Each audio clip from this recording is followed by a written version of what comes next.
Sir, Ambassador can briefly speak about the India-Japan ties. After that, we could ask Professor Rahul to summarize about the visit, and we can take views from the students as well. After that, Dr. Nakami will speak about Japanese corporate culture. If you have time, you could stay on for that. Well, thank you very much for coming. First of all, to the embassy, I'd like to extend a very warm welcome to each of you, also to you and to our Japanese friends. I'm not very surprised that IIM Nagpur has chosen to send out its students. I presume you are PGP participants for what you call the immersion module, because we live in a very globalized world, and we cannot hope to be global citizens in the true sense of the term without knowing what's going on around us in the world. And India's economy has been growing at a very rapid pace in recent years. It has also acquired new dimensions in terms of having emerged as the world's fastest growing large economy, as also having emerged as a very large and dynamic manufacturing hub for other economies. And the fact that we are taking much greater interest in the institutions that determine the future of trade and investments globally. So, for instance, we have our own views with regard to, for instance, WTO. We have our own positions with regard to, the issue of services as far as FTAs are concerned.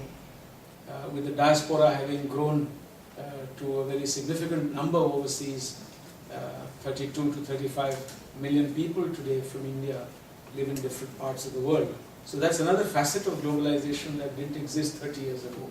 Just as India's economy 30 years ago wasn't the fastest growing large economy, and just as 30 years ago we were not a manufacturing hub or an emerging one at that. So India has changed, truly speaking, and the profile of our people, not just the economy, has changed. So we have 600 million people below the age of 25, and the Prime Minister has often said that one of our greatest assets is human resources.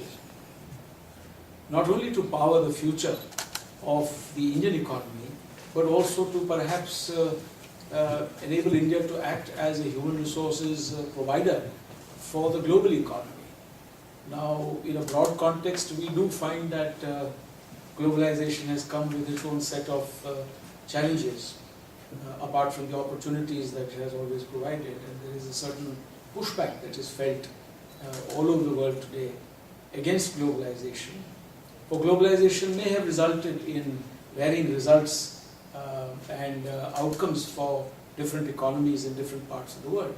So we've reached a stage where some countries do feel that they have been marginalized or left out, or that the functioning of the WTO has enabled some to get ahead more rapidly. I can think of one, how WTO, for instance, has enabled the Chinese economy to race ahead and become a full-bloom participant in the global economy, how the large US market opened up to Chinese manufacturing and enabled China to acquire this kind of a favorable balance of trade vis-a-vis the United States, such that it is able to hold its own, even when today the Trump administration and China are playing the game of chicken, who is going to blink first. But what has enabled China to reach that stage? Because in 1980, the per capita GDP of India and China, when I joined the Foreign Service, was nearly the same. And in the 1950s, it was India that was, under Prime Minister Nehru, sending out experts to, I have seen files to that effect, sending out experts from India to help China with science and technology, with railways, with all sorts of capacity building. In fact, we had a very active program of capacity building in the 1950s, not only for other Asian and African countries, but also, I should remind you, for China. And what is it that has enabled China? So there are countries today that feel that the phenomenon of globalization has worked to the advantage of some and not worked to the advantage of others. And there is a certain amount of pushback. I think America today feels that globalization has not worked in its favor. That's what the Trump administration thinks. So there is an element of a pushback, a reaction. That reaction is felt in policies, in pronouncements, in the way in which trade and investments are being conducted today globally. And this is food for thought. You have countries that are pressing for redressal, as negotiations around the world show. People don't want to live with the same situation forever. If there are investments which are inevitable because there's capital, technology, human resources, ideas which have been flowing through the network in the global economy in a globalized world, but the pushback is also there. For investments now security considerations have come up. You have Fuse, for instance, in the United States, which looks very closely at investments that are being made in the US from the point of view of clearing each one from the security angle. If you are looking at the role of internet in a globalized economy, on which much of the financial structures, the critical infrastructure, connectivity around the world depends, whether it is aviation or whether it is the financial markets or banking, in that world of the internet also there is a pushback against the threat of cyber attacks, of financial fraud. So everywhere we have seen this. In terms of technology, we have seen a reluctance on the part of countries to part with technology and a greater effort on the part of others to tweak your tail and to squeeze you so that you part with that technology. We have seen how the United States, for instance, has been accusing China for putting pressure on its companies when they invest in China to bring in nothing but the best technology and also to part with, certain technologies. This whole business of forcing people to retain data on servers within your country is also part of that pushback against globalization.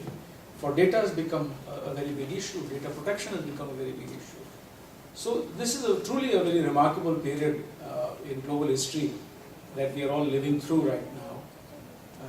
Globalization is here to stay, in my view. It is something akin to a genie that cannot be put back into the bottle once allowed to come out. Some might say it's a bit like nuclear technology and the acquisition of nuclear weapons. And so how will you ever get the permanent five to part with their exalted status as the sole purveyors of the nuclear future of the world? There are some things that can't be unlearned.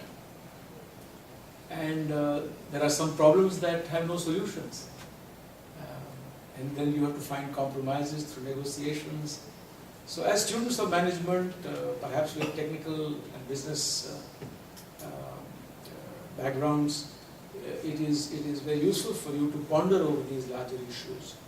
Now, we today live in an Asia where it is not just China that has demonstrated this great capacity in the past over 3.5 decades of growing at 9% or more.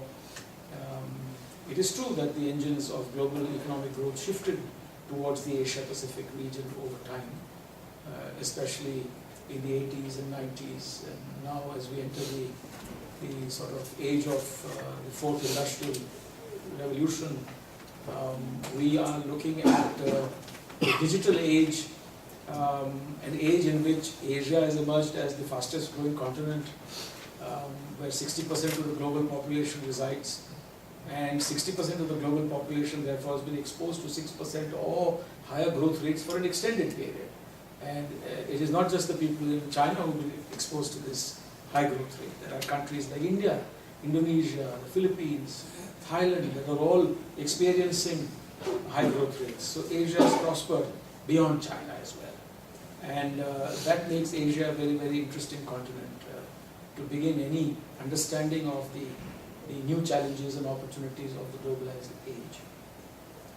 We have seen that in all this there has remained a very steady feature as well. Japan continues to remain one of the most important economies in the world. It is the second largest, developed economy in the world, third largest per se, and it is also an economy in which vast sums of capital are still readily available, and cutting-edge technologies to be found like nowhere else. It is a land full of great capacity for innovation, traditionally so. What has changed about Japan, though, is its own perception of the region. Its own growth has, over the last several decades, come out of global supply chains, whether it was, trade with the United States and manufacturing of cars in the US and in the NAFTA region, or whether it is subsequently shifting a large part of its manufacturing to the cheaper supply chains that potentially came out of, more competitive ones, I should say, come out of China. And having done this, it has remained interdependent with China for the last 3.5 decades. I think Japan, along with the United States, has played an integral role in the rise of the Chinese economy. We'll all admit to that as students of economic history in the region. Today, I think Japan looks to broad basing its portfolio. It is engaging in what you might call risk mitigation. For you cannot put all your eggs in one basket. The Chinese economy has slowed down, has shown signs of slowing down.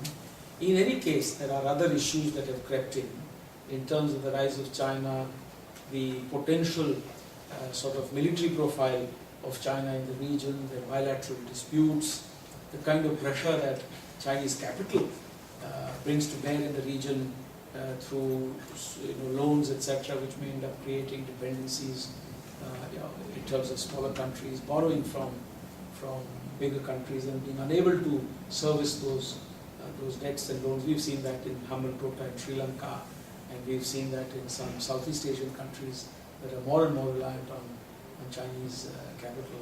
So Japan, in my view, therefore, looks to continuing to have stable relations with China.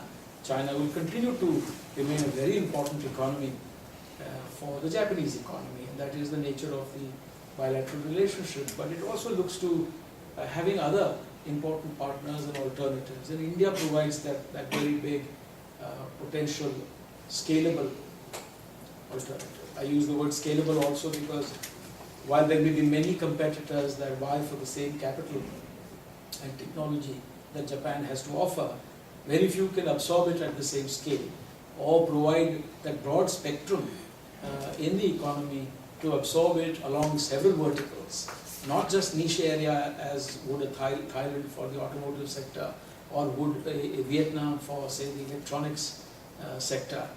But India can offer a landscape in which Japanese capital and technology can come in along multiple fronts. And I think that is something that has excited Japan. Our trade and investment ties are robust. I would say trade ties not as significant as the changes that we have seen in investment flows from Japan to India. There's a reason for this because of the nature of the Japanese economy and the Indian economy. The Indian economy is not all just natural commodities. So were it producing just oil and iron ore, you might actually find that you'll have a favorable balance with Japan.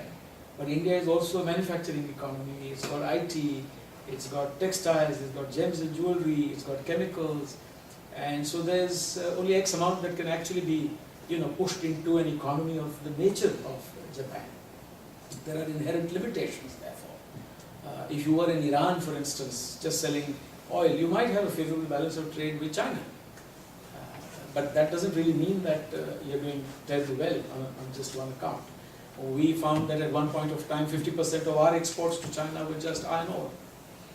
Of course, that didn't mean we didn't have an adverse balance of trade. Even then we had an adverse balance of trade because China had emerged as a very large manufacturing economy, and the Indian economy was being hollowed out in terms of its manufacturing capabilities, not just in power and telecom, but even in very basic things like textiles and your Diwali sort of firecrackers and even decorations of Indian gods and goddesses would be produced in large quantity in China. So I'm trying to say here that, to my mind, as a layperson, trade is not what, to my mind, provides the real ballast in a relationship. I don't judge things on the basis of trade. I personally believe trade is quite fickle. Trade can change.